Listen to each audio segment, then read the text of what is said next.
नमस्कार, मैं हूं आपके साथ इश्तियाक अहमद और आप देख रहे हैं रेडियो। स्वागत है आपका हमारे खास प्रोग्राम में दमदार शख्सियत में। और आज जिस दमदार शख्सियत से हम आपको मिलवाने जा रहे हैं वो है बिंदगी के तहसील के उप जिलाधिकारी अवधेश कुमार। और वहीं आपको बता दें कि जो प्रशासनिक सेवा के साथ साथ एक सफल रचनाकार के रूप में भी उभर कर सामने आए, तो वहीं आर्य न्यूज के साथ बातचीत करते हुए अपने जीवन के कठिन अनुभवों को साझा भी किया गया। तो कैसा रहा है उनका ये सफर, आप भी देखिए। आज हम अपने दर्शकों को एक ऐसे प्रतिभावान उप जिलाधिकारी से मुलाकात करवाएंगे जो हमारे फतेहपुर जनपद के बिंदगी तहसील के उप जिलाधिकारी हैं श्री अवधेश कुमार जी निगम।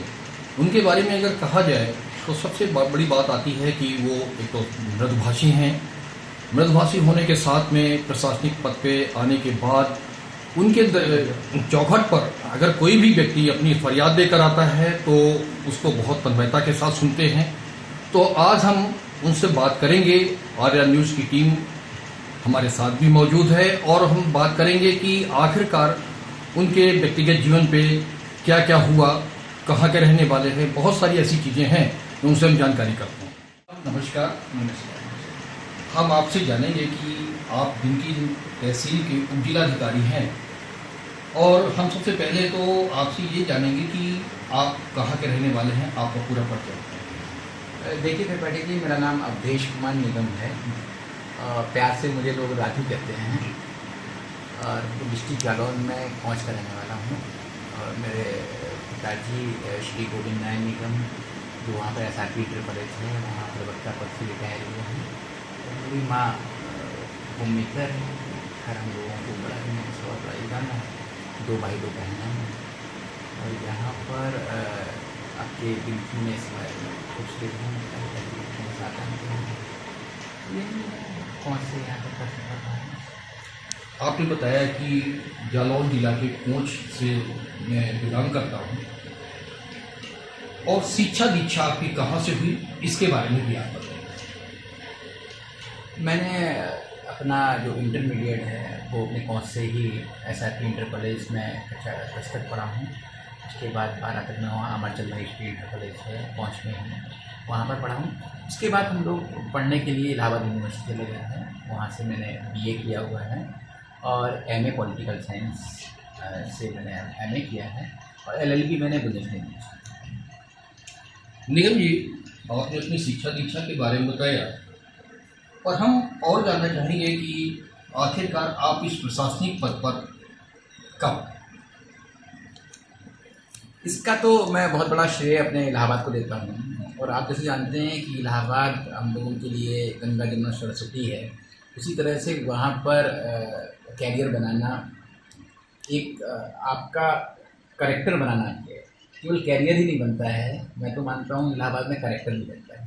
और आज जो मेरा करेक्टर देख रहे हैं आप, वो बहुत कुछ इलाहाबाद की धरती से ही उपजा है। वहाँ पर जाने के पश्चात एक अंदर से महसूस होता है कि आप प्रशासन में रहकर प्रशासनिक दायित्वों में जो आपको बहुत सारे विकल्प मिलते हैं, बहुत सारी चुनौतियाँ मिलती हैं।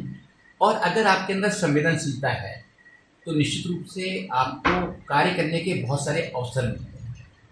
इसीलिए मुझे लगता है कि इलाहाबाद जाने के बाद मुझे लगा कि ये जॉब हम लोगों के लिए अगर मिल जाता है तो उसके लिए बहुत अच्छा रहेगा, उसकी तैयारी। निगम साहब, दूसरी बात हम और जानेंगे आपसे कि आपके अंदर इस प्रशासनिक सेवा पे आने के बाद बहुत सारे अधिकारियों में देखा गया है कि उनके अंदर एक एटीट्यूड लगता है, पर आपके अंदर जो सरलता है वो कब और कैसे आई, ये भी आप ऐसा कुछ नहीं है। जो भी हमारा इस पदों के अधिकारी होते हैं वो बहुत संवेदनशील होते हैं और प्रशासनिक कार्यों की जो पूरी प्रक्रिया है वो आप मानते हैं कि बहुत सरल है, लेकिन उतनी ही जटिल है। आप दिल और दिमाग दोनों से ही अगर काम नहीं करेंगे तो आप अच्छे प्रशासक नहीं हो सकते। और मैं मान के चलता हूँ कि जिस तरह से नियम और कायदे बनते हैं, जिस तरह से हमारी सरकार जनता के लिए कार्य करती है, तो उन कार्यों को जो भी वो नीतियाँ बनाते हैं उसके क्रियान्वयन करने के लिए एक प्रशासक जिस पद पर मैं बैठा हुआ हूँ उसका बहुत बड़ा उत्तरदायित्व है। और किसी भी सरकार की सही तस्वीर जो उसके अधिकारी होते हैं, जो उसके कर्मचारी होते हैं, उनसे ही झलकती है। और इसमें बहुत बड़ा ज़रूरी है कि आपका संवेदनशील दिल होना चाहिए, लेकिन जो दिमाग कहता है वो भी होना चाहिए। तो दिल और दिमाग का जो सामंजस्य है वो बना के रखते हैं। और जहाँ तक मेरे व्यक्तित्व की आदि बात कर रहे हैं आप, तो शायद पारिवारिक माहौल ऐसा रहा है। मेरे पिता मैंने बताया है कि टीचर और एक अध्यापक का बेटा कैसा होगा, किस अनुशासन में रहा होगा। और आज भी मेरे पिताजी का बहुत बड़ा प्रभाव मेरे ऊपर रहता है, मेरी माँ का मेरे ऊपर बहुत प्रभाव रहता है। और जो मस्तमौला स्वभाव कहिए या संवेदनशीलता कहिए, वो इलाहाबाद की धरती से है। इलाहाबाद यूनिवर्सिटी ने हरदम सिखाया है कि आप बाहरी जो दिखावा है उससे दूर रहिए। और वहाँ पर उस यूनिवर्सिटी में रहकर मैंने ये सीखा है कि बाहरी परिवेश कुछ नहीं है। आप बहुत स्मार्ट हैं, आप बहुत फैशनेबल हैं, आप बहुत रिच हैं, आपका रहन सहन कितना समृद्ध है, उससे वहाँ पर फ़र्क नहीं पड़ता है। फ़र्क पड़ता है कि आप कितने अच्छे आदमी हैं, आप कितने अच्छे लड़के हैं, आपके रिजल्ट्स कैसे आ रहे हैं, आप किस तरह से कंट्रीब्यूट कर पा रहे हैं जो सोशल एक्टिविटीज़ होती हैं उनमें। तो ये सब इलाहाबाद यूनिवर्सिटी ने दिया है। और इलाहाबाद यूनिवर्सिटी में मानता हूँ कि वो जो कवि और लेखक पैदा करती है, एक अच्छे प्रशासक बनाती है, तो उसी के तहत ही समझ लीजिए कि पूरा इस तरह का शख्सियत उभर के आई है जो आज भी यहाँ मौजूद रहती है, जिसको आप लोग पसंद कर रहे हैं। निगम जी, आपने भी चर्चा के दौरान ही बताया कि जो हमारा मृदुभाषी व्यवहार है वो हमारे पारिवारिक संस्कारों के चलते हैं। क्योंकि आपने पहले ही बताया कि हमारे पिताजी टीचर थे और टीचर के पुत्र कैसे होते हैं, संस्कारित परिवार में पले बढ़े होते हैं। पर एक चीज़ और जानना चाहेंगे आपसे कि इतनी व्यस्तता के बाद आप अपने परिवार को समय कैसे देते हैं? जहाँ तक मेरा सोचना है कि परिवार आपकी बहुत बड़ी ताकत होती है और आपके व्यक्तित्व में आपके परिवार के जो मूल्य होते हैं वो बहुत बड़े उसका आधार होता है। और आपकी पूरी शख्सियत जो उभर के आती है उसकी नींव परिवार। आप अगर अपने परिवार से आपको प्रेम मिल रहा है, सहयोग मिल रहा है और परिवार से आपको जो सपोर्ट मिलता है वो किसी के लिए भी बहुत महत्वपूर्ण होता है। इसलिए परिवार को जो समय नहीं देते हैं तो निश्चित रूप से वो उनके अंदर कहीं निरस्तपन रहता होगा। क्योंकि हम लोग जो मनुष्य हैं उसका मूल स्वभाव समाज में रहना है। और समाज की आप जानते हैं कि जो मूल कड़ी होती है वो परिवार है। व्यक्ति अकेला रहेगा, कहते नहीं हैं कि अगर व्यक्ति अकेला रहेगा तो या तो बहुत बड़ा संत होगा या पागल होगा, नहीं तो सबको समाज की आवश्यकता है। और समाज का सबसे बड़ा घटक परिवार होता है। तो परिवार को खुश रखना, परिवार की सहायता करना। और मैं तो मान के चलता हूँ कि हम लोग जैसे तहसील देखते हैं, तहसील भी बहुत बड़ा परिवार होता है। फिर जिस तहसील में परिवार हो जाता है तो उससे ऊपर सोचिए तो फिर हमारा जो क्षेत्र होगा, जो भी हमारी तहसील के जितने गांव होते हैं, जो लोग मिलते हैं मुझसे आके, वो भी एक परिवार का अंग है। तो जिस तरह से मैं अपने बच्चों को, अपनी पत्नी को, अपने माँ बाप को प्यार दे रहा हूँ तो वो झलकता है। जैसे कोई वृद्धा आती है तो कभी को मुझे दादी लगती है, कभी मुझे माँ जैसी लगेगी, कभी कोई आएगा तो बहन जैसा लगेगा। उसके दुख दर्द फील होते हैं क्योंकि हम लोग भी इसी परिवेश से आए हुए हैं। तो निश्चित रूप से अगर आप परिवार के प्रति आप बहुत ज़्यादा डिवोटी हैं तभी आप समाज के प्रति डिवोटी होंगे। और जब समाज के प्रति डिवोटी होंगे तो राज्य और देश के लिए होंगे। हमारे चौखट पे अगर कोई व्यक्ति आता है, कोई दादी के रूप में देखता हूँ, किसी को माँ के रूप में देखता हूँ, किसी को बहन के रूप में देखता हूँ, ये एक संस्कारित परिवार का असर है। दूसरी बात, आप एक रचनाकार हैं, आपकी बहुत सारी रचनाएं वायरल भी हुई हैं। इनको लिखने के लिए आप कैसे समय आप निकाल लेते हैं वो भी आप मुझे बताएं ताकि हम अपने दर्शकों को रूबरू करा सकूं। क्योंकि बहुत सारी ऐसी चीज़ें हैं कि जो बहुत सारे लोग प्रशासनिक सेवा में हैं पर उन लोगों के पास इतना समय नहीं होता। पर आपकी व्यस्तता जो डे बाई डे बढ़ती जा रही है या बढ़ रही है या बढ़ी हुई है, उसके बीच में आप रचनाओं के लिए कैसे समय निकालते हैं ये भी बताएं। देखिए, मेरा मानना है कि हर जो भी मनुष्य है उसका कोई ना कोई शौक है और उस शौक को जिंदा रखना चाहिए। क्योंकि वो उसका ऊर्जा देती है, वो शक्ति देती है उसको। और जब भी किसी दबाव में होंगे आप, जब किसी तनाव में होंगे आप, जब आप बहुत थके हुए होंगे तो आपका जो नेचुरल शौक होगा ना वही आपको जिंदा रखता है, वो आपको तरोताज़ा रखता है। तो मैं फिर से वही बात कहूँगा कि इलाहाबाद की मिट्टी का ही असर है, जहाँ पर निराला जी रहे, महादेवी वर्मा जी रही, और वो तो माना ही जाता है कि एक साहित्य और कला का समृद्ध क्षेत्र है। तो वहाँ जाने के पश्चात कुछ लेखन कला ऊपर की भगवान की कृपा से मेरे अंदर आई, तो आज भी उसको बरकरार रखता हूँ। और जब भी मैं परेशान होता हूँ, जब भी मैं किसी गांव जा रहा होता हूँ, कोई गाड़ी में घूम रहा होता हूँ, तो मेरे मन में विचार चलते रहते हैं, और उन विचारों को मैं पहले अपने डायरी में दिया करता था। अब तो मोबाइल मिल गया है तो बहुत अच्छा हो गया, तुरंत सोशल मीडिया में हम उसको भेज देते हैं।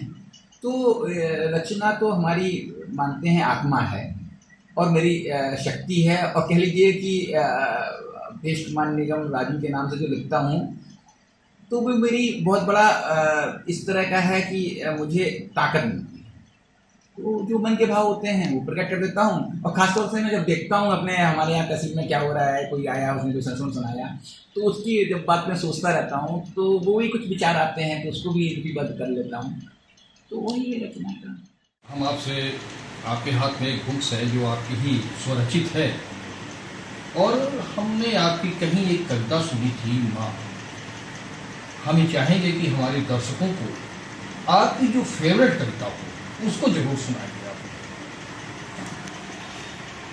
ये आपने बड़ा कठिन सवाल कर दिया, क्योंकि किसी माँ को अपने सभी बच्चे बहुत प्यारे लगते हैं, और जहाँ तक मेरा सोचना है कि रचना धर्मता भी ऐसे ही होती है कि जो भी रचनाकार होता है उसके अंदर कहीं माँ का दिल झलकता है और वो ममत्व होता है।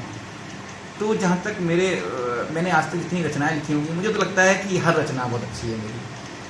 मैं एक अपरिपक्व शब्द करके मेरी किताब आई हुई है, अभी एक लेटेस्ट किताब एक सरल लेखा के अनेक बिंदु है, अलमस्त जीवन के पड़ाव, ये मेरी प्रकाशित हुई है।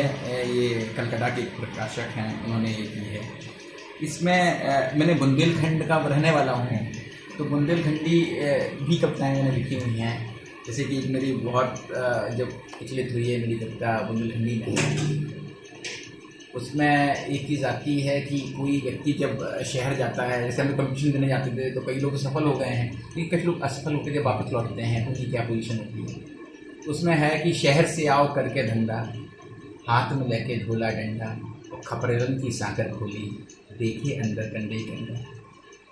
शहर से आओ करके धंधा, हाथ में लेके झोला डंडा, खपरेलन की साकर खोली, देखिए अंदर कंडे कंडा, और नाज बेच के पहले ही खा गो, अब घूमे गो बन के संडा, मुँह मिचका के बोले दद्दा, आगे राजू कर लो धंधा। कहने का मतलब है कि उसको किस तरह की दुश्वारियों का जो है वो झेलना पड़ता है। उसके लोग पड़ोसी क्या कहते हैं, उसके माँ बाप क्या कहते हैं। जैसे एक उसमें एक आती है, लंबी कविता है लेकिन छोटी सी चीज़ आती है कि छोटू बड़को हम पे भड़कें गटा दिखावे हाथों धर दें। तीन भाई हैं, तो छोटू बड़को हम पे भड़कें गटा दिखावे हाथों धर दें, पहले बहुत ही उचक रहो तो शहर जाए के खूब कमें, चौंपे घर सब गिरनी रख गए, जियत जियत हम सबको मर गए, और खिसिया के फिर बम के दद्दा, हम सबको दे दे कंधा, आ गए एक सवाल हम आपसे और करेंगे। उस सवाल के दौरान मैं आपसे खुद तो जानेंगे ही, और दर्शकों को भी आप बताएंगे कि क्या प्रशासनिक सेवा पर आने के बाद क्या कभी कोई ऐसी जीवन में घटना घटी जो आपके मन मस्तिष्क में जो है पूरी तरीके से अंकित हो गई, उसके बारे में भी आप बताएं। ये इस तरह का सवाल है कि शायद मैं तो मानता हूँ कि हम लोगों के ज़िंदगी में, और जो ख़ासतौर से जब हम लोग काम कर रहे होते हैं, प्रतिदिन कोई ना कोई ऐसा पल आता है, कोई ना कोई ऐसी घटना आती है जो मन को छोड़ देती है। मैं बुंदेलखंड में काफ़ी दिन तक कोशिश रहा हूँ, झांसी जिले के पादा में रहा हूँ। वहाँ का जो जीवन है, और ख़ास तौर से जब मैं देखता हूँ कि लोगों को आर्थिक तंगी का सामना करना पड़ता है, लोगों को पानी के लिए परेशान होना पड़ता है, छोटे छोटे स्वार्थों के लिए लोगों को लड़ना पड़ता है, तब बड़ा दुख। आजकल जो मैंने अनुभव किया है कि लोगों का लोगों से विश्वास घटा है। जैसे कि मैंने, जब मेरी कविता है अपने शब्द में आई थी कि समाधान दिवस पर उमड़ती भीड़ तहसील थाने पर विश्वास जमा रही है। जब बहुत गहराई से देखा तो लगा ये अपने से अपनों को गिरा रही है। कहने का तात्पर्य यह है कि भाई भाई का दुश्मन है, पिता और बेटों के बीच में अनबन है, पड़ोसियों से काफ़ी कुछ हो रहा है। तो जो नैतिक मूल्य कम हो रहे हैं, या आप कहें कि समाज में जो विघटन हो रहा है, एक दूसरे का भरोसा कम हो रहा है, लोग अपने स्वार्थवश झूठ बोलने के लिए तैयार हैं, गलत बयान देने के लिए तैयार हैं, छोटी सी ज़मीन को रखने के लिए वो किसी हद तक जाने के लिए तैयार है। उससे अनावश्यक मुकदमेबाजी बढ़ रही है, शिकायतों का दौर बढ़ रहा है, और हम लोगों के लिए विकट समस्या हो रही है। क्योंकि हम लोग जब भी कभी कहीं जाकर अगर कोई जांच करते हैं तो आप लोगों के गांव वालों के बयान पे ही रहता हूँ। लेकिन होता क्या है कि आज लोग निजी स्वार्थ में झूठ बोलते हैं। सरकार की बहुत सारी लोक लुभावनी और बहुत सारी उनको उनके जीवन निर्वाह को, उनकी जीवन शैली को समृद्ध करने की बहुत सारी योजनाएं हैं, लेकिन हम लोग क्या कर रहे हैं अपने निजी स्वार्थ से। जो बच्चे हैं जो उसमें आना चाहते हैं, प्रोफेशन में आना चाहते हैं, प्रशासनिक अधिकारियों की तैयारियाँ कर रहे हैं, बहुत सारी तैयारियाँ कर रहे हैं, उनकी तैयारियों के बारे में आप क्या कहेंगे? उन बच्चों को, न्यू जनरेशन को क्या संदेश देना चाहेंगे? ये तो बिल्कुल शुरू से ही ये रहा है। आज भी मेहनत का कहीं कोई दूसरा विकल्प, कोई शॉर्टकट नहीं, और सफलता आपको मिलेगी। दो चीज़ें बहुत हैं कि कितनी प्रतिबद्धता के साथ, कितनी लगन के साथ और कितनी ईमानदारी के साथ आपने पढ़ाई करनी है।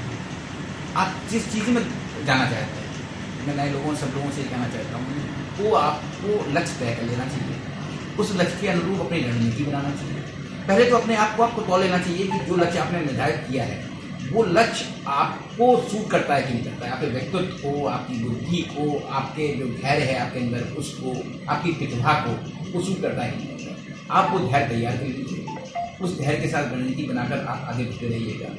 सफलता निश्चित निश्चित निश्चित। और कुछ जो अफवाहें होती हैं कि आप ऐसा कर लेंगे, शॉर्टकट रास्ता अपना लेंगे, आप ऐसा कर लेंगे तो पहुंच जाएंगे, वो संभव नहीं है।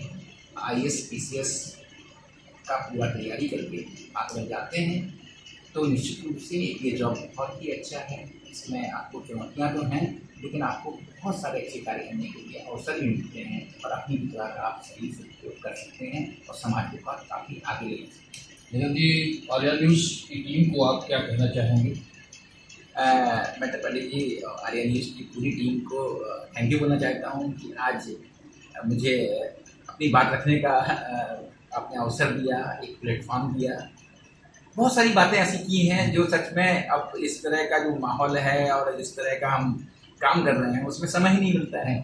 आज आपने बचपन की बातें कर ली, मेरे इलाहाबाद की बातें कर ली, मेरी चुनौतियों की बातें कर ली हैं, तो आप सब लोगों का बहुत बहुत धन्यवाद। और कभी कभी इस तरह के कार्यक्रम होते रहे हैं जिससे कि हम लोगों को भी अपना मन खोलने का मिल जाए। कलम तो काफ़ी बार खोल देते हैं लेकिन मन खोलने का भी मिल जाए। बहुत बहुत चलिए, बहुत देखा आपने कि हमारे साथ फतेहपुर जिले के बिनकी तहसील के उप जिलाधिकारी महोदय श्री अवधेश कुमार जी निगम ने आर्या न्यूज़ की टीम के साथ अपने पुराने संस्मरण को ताज़ा करते हुए चैनल की टीम को धन्यवाद दिया।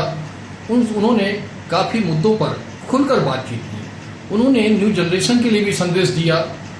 उन्होंने अपनी उन सारी चीज़ों को कि प्रशासनिक सेवा में रहने के बाद व्यस्तता के चलते जो एक रचनाकार के रूप में उभर कर आए, तो साड़ में उन्होंने अपने अवधेश कुमार निगम नाम को साड़ में राजू भी कर दिया। तो ऐसे हमारे साथ या हमारे जनपद में या हमारे भारतवर्ष में बहुत सारे ऐसे अधिकारी हैं जो इस तरीके की सेवाएं दे रहे हैं, और हमारा चैनल श्री अवधेश कुमार जी निगम को हार्दिक धन्यवाद देता है कि वो आगे चलते हुए उन्नत के रास्ते पर बढ़ें। कैमरामैन अमजद के साथ अमरदीप त्रिपाठी, आर्या न्यूज़, फतेह। तो सुना आपने कि अवधेश कुमार की तरफ से क्या कुछ कहा गया, और इसी के साथ दमदार सक्सेस प्रोग्राम में इतना ही। और देश और दुनिया की तमाम खबरों के लिए आप बने रहिए आर्या न्यूज़ के साथ।